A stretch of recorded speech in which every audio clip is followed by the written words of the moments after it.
I'm delighted to say I'm joined by the UK Open finalist from the weekend, Luke Humphries. Thanks for the time, Luke. How are you doing? Yeah, I'm doing really well. Obviously, it was a great tournament for me. I'm really sort of in a good place at the moment, and it was a good way to start the year. First off, congratulations on what was a great weekend in Milton Keynes, reaching your first major final. It's been a few days on since Sunday night. Have you had time to reflect on what you achieved? Yeah, I've had a little bit of time to reflect now. Obviously, I'm sort of it's starting to sink in a little bit of how much of an achievement it is. Usually you get to a ranking final on the floor or something like that, but to make your major final so early on in my career, is a fantastic achievement, and I'm over the moon about it. So yeah, it's starting to sink in now. You've already had some big achievements, of course, winning the World Youth title. You've dominated on the development tour in recent years. So how pleasing was it to make that first final in a senior event under the PDC setup, and such a big event as well on TV?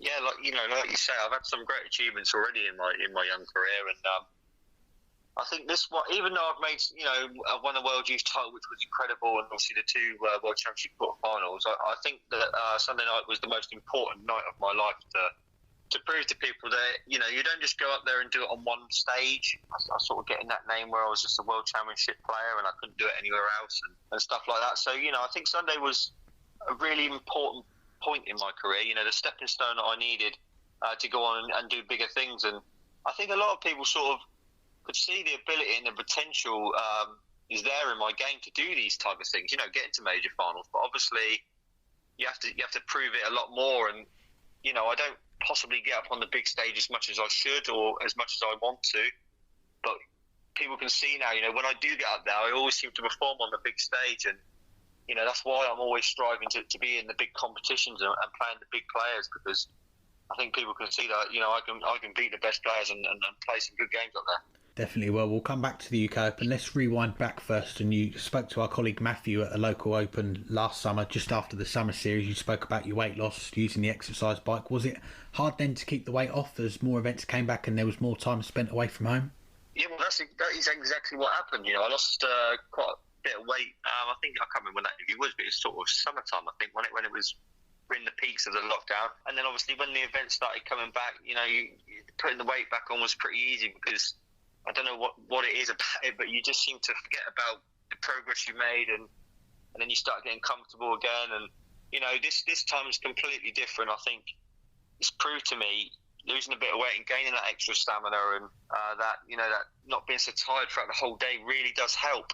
And it's obviously shown after what I did this weekend. So yeah, this is something that's really going to stick for me. I ain't quite finished yet. I've still got a lot more weight to lose, and it's only going to help me in the long run, and it already has already. Good to hear. Well, I know you played him at the weekend just gone, and I've got to touch on that game with Martijn Kleermaker at the Summer Series last year. Fortunate that it was on the stream and now on YouTube as well. What a game that was. Just talk us through that one. That was an unbelievable game of darts that me and Martijn played there. It was pretty similar to the game against Michael that I played in a UK Open semi-final. Our scoring was fantastic. There was lots of high finishes, and I think that we both suit each other's style of the way we throw and how fast we are, and it's sort of tat darts. And that sort of style does suit me, but it also suits fast players that I play against. My pace suits them. And I think people like Martijn and these people coming through, just like myself, we create exciting games, and people like to see the fast-paced action, and 180s all the time, big finishes, and that's what the darts fans love. And me and Martijn never play up on TV. I'm sure people are going to sit and watch that, because we do have some exciting games. Can't wait for that. Well, let's fast forward a little bit to the Autumn Series in Germany. You had an impressive run to the quarterfinals. You beat Rob Cross on the way, then you're 3-0 up on Mensah Suljovic in the quarterfinals. Are you starting to think then that this could be your day and you get that first senior title that day? Yeah, I think that that was probably one of my most consistent days in a Players Championship. On the Pro Tour, I was playing some lovely stuff, and I think it was after I beat Michael van Gerwen in the last 16, and I played phenomenal. And I thought, you know what, you've really not played bad at all throughout this whole day, and I felt really comfortable going into the game against Mensah. Obviously 3-0 up, and Mensah sort of managed to slow me down quite a lot, and it did affect me He really did slow the whole game down, and that's what experience he has. If I could learn anything from that game, it would be, the next time that happens, I'll know what to do. But it was a strange experience. It was a normal game, and all of a sudden, he was taking a long, long time to throw his darts, and there's nothing wrong with that. It's not illegal. You can do that. It's just for me, I just felt like he sort of held me back a little bit on purpose, and it's just one of those things. If I'd have got through that game, who knows? I might have gone on to win my first senior title. I didn't, but from the experience that I've gained from that game, that will help me in the future. And like you say, it was a good tournament, but I really did feel like that was going to be my day for my first senior title. It was a busy end to the year for you. Just before the Worlds, you made your Grand Slam debut. Then you were back in the Players' Championship finals. 2 more great performances there to beat Devon Peterson and Jermaine Wattamina. How were you feeling about your game then heading to Ali Pali to play Paul Lim? Yeah, I played pretty well in the Grand Slam. Against Chizzy in the first game. I think I let that one slip really. As a game where I missed a few doubles, to be honest. And then next game was Justin Pipe, and that wasn't the best game, but I scraped through it. And then against Rob, I don't think I did much wrong. And I think Rob probably had one of his better games on TV that he'd had throughout the whole year. It wasn't a bad tournament for me, and I took great confidence going into the Players' Championship finals. And I had a tough draw against Devon in the first round, and I thought, the way you're playing, you can win. I know Devon was obviously playing absolutely fantastic. It's probably a really bad draw, really, for us both. But I got through that one, and we're playing well. And then obviously, I'm not sure how many people see that game against Jermaine, but it was an absolutely unbelievable game of darts. I think we both averaged 108 together. So people can see I do have a lot of these games where I do play up to a good standard, like with the 108 averages and stuff. And against Michael on this Saturday just gone, weren't just a flash in the pan. I can do it quite a lot. And then obviously, it was the game against Gerwin Price in the last 16 that I let it slip a little bit, and that was a little bit of not having as much experience in another way again. But in my mind, after that Players' Championship run, I was very confident going into the World Championships. It was a tough night at the Oki, losing out to Paul Lim after leading that game. It was a very different World Championship with no fans there, but having gone deep the previous 2 years, did it take a while to get over that defeat? Yeah, that was a game that it did hurt a lot, to be honest. I let it slip, and even though when I was 2-0 up, I really didn't feel comfortable. You do get them days as a professional dart player. I didn't feel comfortable up there. They just weren't going in the way I wanted them to.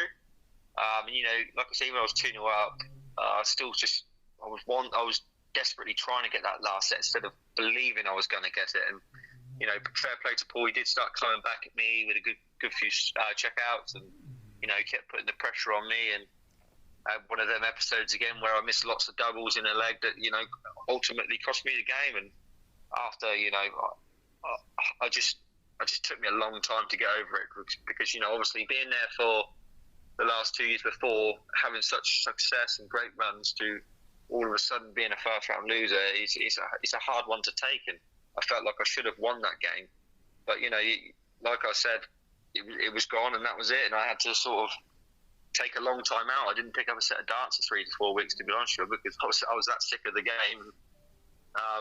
But it's one of them things, and sometimes you've got to take them losses on the chin, and they'll make you a better player in the future from the experience that you gain from it. Definitely, and that brings us on to this year then, 2021. There was a long break, I guess, between your game at the World Championship and then coming back to play the Pro Tour events. But we were having a look back at the Pro Tours from last year, and yourself and Callum Ridge, you were both in the top 20 overall averages. Probably didn't get the results that you two deserved, but with that Dart Connect system that we have now, is that something that players you look at more closely now, because there's just so much information out there? Yeah, the introduction of Dart Connect, I think, has been one of the best things about darts. In my opinion, I think it's helped build the profile of darts. People can follow every single game now, and not just live streams. And fans can follow their favourites and all that sort of stuff. And the introduction of it, it's been fantastic. It really has. And I do look at stats like that. I have a look at where I'm sitting and that, and I think I get a lot of sticks sometimes. A lot of people say, I can only perform on the big stage, and it's not true at all. Last year I think I was sat 14th in the Dart Connect averages. And it's not all about averages, but it just proves that I can perform on the floor as well. I don't think I'd get as much luck as I deserve maybe sometimes, but also I don't think I'd take enough chances as I get given. So it's a bit of both. But yeah, I think Callum's the same as well. You know, I think we're both very, very heavy scorers. And if our doubles are going in, we're very hard to beat. Obviously, if we ain't hitting our doubles, then, you know, that's where we slip up. But I've taken a lot of confidence from, you know, the way that the doubles can go in. When they do go in, you know, I feel like I can beat anybody. Absolutely. Well, let's look back on the weekend just gone and start off at the beginning, really, because on the eve of the event, you're all in your hotel.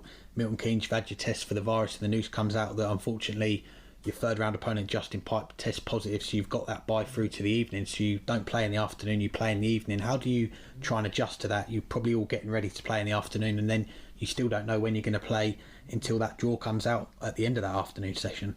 Yeah, I mean, obviously my manager rang me before they released the news, and usually he usually texts to say you're negative, and obviously when he's ringing me, in my mind I was pretty worried. To be honest, I thought, you know, he's going to ring me and tell me I was positive.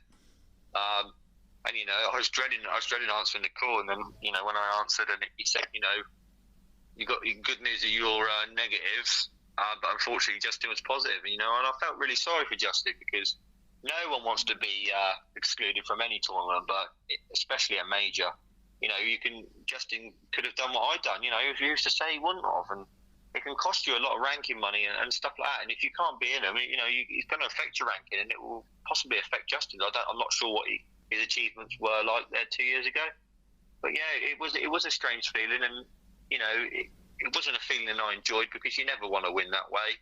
You just want to win fair and square, and I would have loved to have played Justin because, you know, we're really good friends. But it was one of the things that you just easy to adjust. You know, obviously, I found the news out pretty in good time, and I just obviously waited until the evening session for my first game.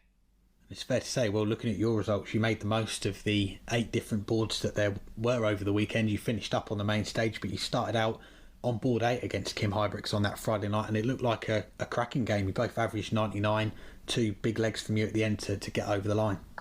Yeah, it was a fantastic game against Kim.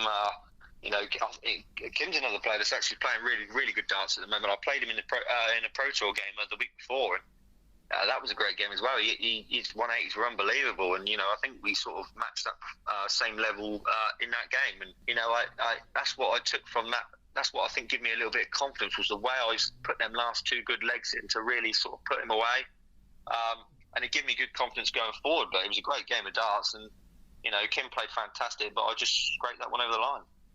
On the Saturday, you then get past Ryan Searle and Martijn Kleermaker, gets you into the final day.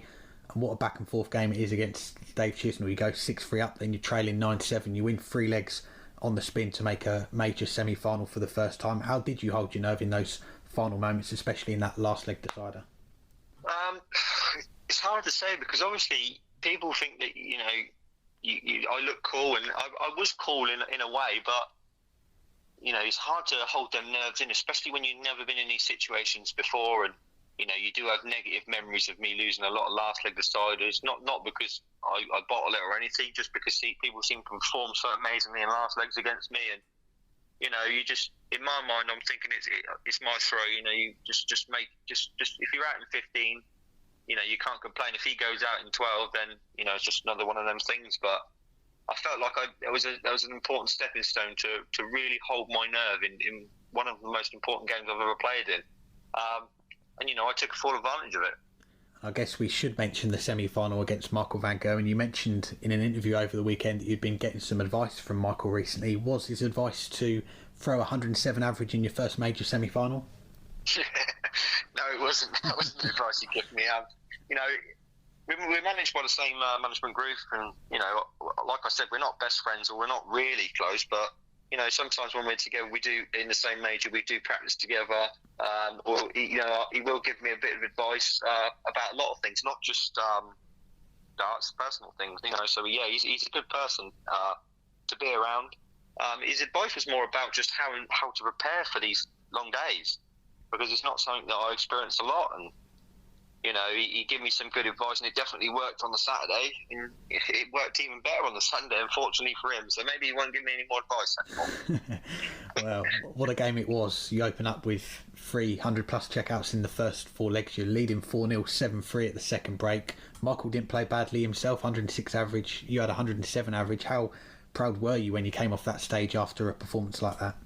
Yeah, you know, for being 4-0 up, I think I took out 300-plus outshots, and I think I pretty much needed them all, to be fair. And, you know, being 4-0 up, and I was thinking leaving myself a double right, take this out to be 5-0, and then obviously, you know, he does the most Michael van Gerwen thing possible and takes out that big finish, and it did hurt, because you're thinking, damn it, you know, I could have been in a high position here. Now all of a sudden he's 4-1 in his throw, he's going to come back at me really hard here. And I held my nerve, and, you know, to dispose of in my opinion, still, I know Gerwen Price is the number one and the world champion, but in my opinion, he's still, in my mind, the best player in the world. To dispose of him in a way that I did was, you know, one of the most incredible things that darts can give you. You know, it's a thing beating Michael van Gerwen, but it's a different feeling beating Michael when he was at his best. You know, 106 average, that is him at his best. You know, I know he can play slightly better, but for me, you know, 106 average from Michael is him at his best, and to beat him 11-5 and dominate him like I did, you know, that just shows the talent that I do possess. And, you know, it's up to me now to work hard and bring out more of these performances, because I think I gained a lot of fans from that performance, and I think a lot of people are sort of standing to attention now and realising, you know, that I can climb up them rankings if I put the effort in. Yeah, you're definitely right, and I know the final didn't go your way. Fair to say the early legs, James Wade punished any mistakes, and when he's in that mood, it's hard to come back against him. But aside from the result, how did you find that first experience of playing in a major final for the first time? Yeah, you know, the hard thing about it really for me was the fact that I had sort of 14 minutes to prepare for it, and that's nothing against the PDC or ITV or anything like that. You know, it's just 14 minutes isn't long enough to prepare after winning a game like I did. You know, I was pretty much practicing half an hour before about an hour and a half, before I played Michael, preparing properly, going up there, playing, and then coming back and not even getting to sit down. And it's not easy. You know, people need to understand it's not easy on your feet playing darts 2.5 hours straight. You know, it's really hard. And I won't lie, it did affect me slightly, but it still didn't defect from the way I played. You know, I think the last 2 legs against James, I didn't play that great and still averaged 98, so it wasn't like I put in a terrible performance. But then saying that, you know, James was fantastic, and you don't really see 100 averages from James, but he had 102.5 in that final, and I can't complain. And maybe even if I was at my best, you know, it would have been a tough game to win. But the feeling of being in my first major final, it's just incredible, honestly. It feels so amazing, but it also drives me now. It makes me want to get more. And, you know, I want to be in the Premier League. I want to be playing the best players in the world. And if I can take anything away from last weekend, it's that it's given me that drive now to really start pushing on in my career. Let's look ahead then. You're on the brink of the top 32. I know after the weekend, as you say, you've got a lot of darts fans, new fans of yourself after watching you play at the weekend, and they'll want to see you in a lot more TV events this year. We're talking Blackpool, the World Match Play, the World Grand Prix, European Championship. Want to see you make debuts in them. Is that your main goal now for the rest of the season? Push on from this and try and get in them events? Yeah, I mean, you know, I haven't really started off great qualification processes for the match play in the Grand Prix, so, you know, it's going to be a big ask for me to try and qualify for them. You know, I might need a final of a Pro Tour or maybe even a win. So, with the you know, the confidence I've got from last weekend, it's a big possibility. You know, darts is all about confidence, and it's given me a lot. So who knows? You know, this summer series coming up next week could be a good positive one for me. But my only goal now is to qualify for as many majors as possible. You know, I'm in the Grand Slam now, obviously, from getting to the final of the UK Open. You know, European Championships and stuff like that. And every major I play in is an opportunity for myself to prove that I can keep performing it the way I have. And, you know, this is all things I need to be in the Premier League. And I know I say it a lot, but it's something that I think is the pinnacle of darts for me. You know, obviously winning titles is the first one, but being in that Premier League is something that I'm desperate for. And, you know, I need to start, as much as I've set up a good foundation already, I need to start and keep building on that and keep improving and keep putting in good performances so the PDC have no option but to choose me. Fingers crossed for that. Well, just before we let you go, I wanted to mention when we spoke a while ago, I think it was just after you won 2 development tour titles in a weekend. 2017, you spoke about your first run on the development tour. It didn't go according to plan. You took a long break out. It's not been easy to get where you are now, but when you see what you've achieved at the weekend, does it make you think, I'm glad that my friend asked me to play for his Super League team when he was short that one time and I did come back to darts?